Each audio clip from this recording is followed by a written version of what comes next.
With time ticking on hostages, Japan wants to communicate with ISIS. Story highlights Japanese official says Japan is trying to talk to ISIS through a third party. He doesn't say whether Japan would pay a $200 million ransom demanded for release. Hostages were shown in an ISIS video, with a masked man standing over them. Apanese officials want to talk to ISIS.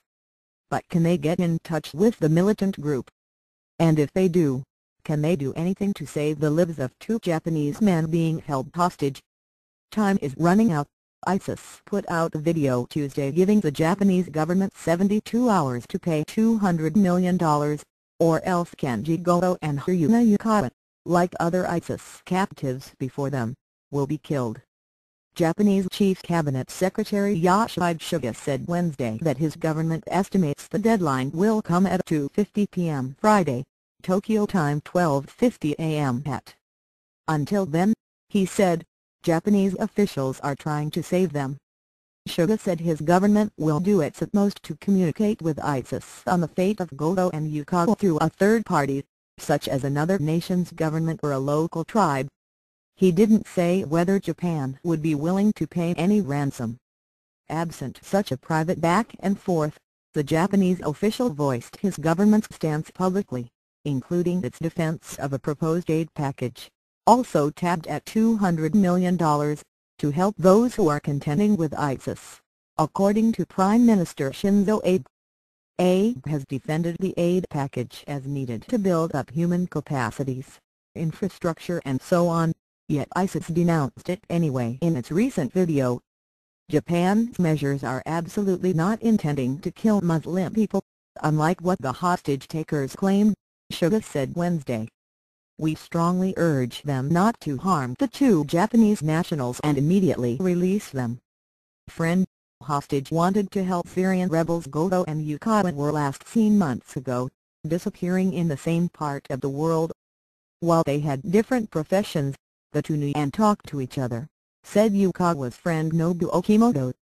It was January 2014 when Kimoto met Yukawa, who told him about his dream of providing security for Japanese ships in dangerous areas, such as waters off Somalia sometimes plagued by pirates. 3 months later, Yukawa headed off to Syria to gain combat and survival experience, Kimoto said. There, Yukawa met the man ISIS refers to as Kenji Goto, who goes by Kenji Goto on Twitter and in the photograph accredited to him. Goto is a freelance journalist who has worked for various Japanese news organizations, including reporting about the northern Syrian battleground city of Kobani, which for weeks has been under siege by ISIS, and other areas. Goto gave Yukawa insights on how to survive there, Kimoto said. He also introduced him to rebel fighters, distinct from ISIS, even though both were fighting against Syrian President Bashar al-Assad's forces, some of whom talked about their need for ambulances to shuttle the injured. That plea spurred Yukawa to start raising money for this cause after returning to Japan, according to his friend Kimoto. I felt a chill when he said, after returning home, that he felt in Syria he was really living a life, Kimoto said. He seems to have felt satisfaction being there and living together with the locals. He went back to Syria in July, the trip that Kimoto said he didn't know about at the time. Kimoto said he had advised Yukawa to focus on building up his private military company, which provided armed security services and posted videos online of his activities in Iraq and Syria. Yukawa, 42, went missing and was captured sometime after that.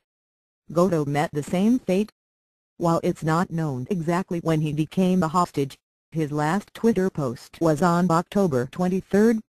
Fixer, other hostage is a strong journalist at Lab in Al-Im worked as a fixer for Goto. Speaking to CNN in Turkey, he said the journalist had reached out to him about going into ISIS-controlled territory. I am not American, I am not British. I'm Japanese. I can't go, Goto told the fixer. Fixers help reporters travel and connect with local contacts. Al-Im refused, believing the trip was too dangerous. Another fixer agreed to take Goto to ISIS, Al-Im said. Before he left, Goto made a short video, which CNN saw, in which he explained his decision to travel was his, and his alone. Goto gave all IM his phones, and a list of numbers. He gave me this and asked me to call Japanese wife, his wife in Japan, his friends in Japan. After 1 week, if I don't hear any news of them or any connection, I have to call them, said all IM, who remembers seeing Goto for the last time on October 25. After a week, he said, he hadn't heard from Goto and so he made the call to his wife. All IM, who described Goto as his brother, praised his reporting work. He is the best journalist. I met him, and I work with him because he doesn't like military stories. He covered, every time, civilian and kids stories in Syria. And also he is very strong. Anytime he wants to do his job very well. Sometimes we are going to dangerous places, he isn't afraid. He tells me, this is my job. I am journalist. I have to do that. CNN could not immediately confirm the details of what all IM said,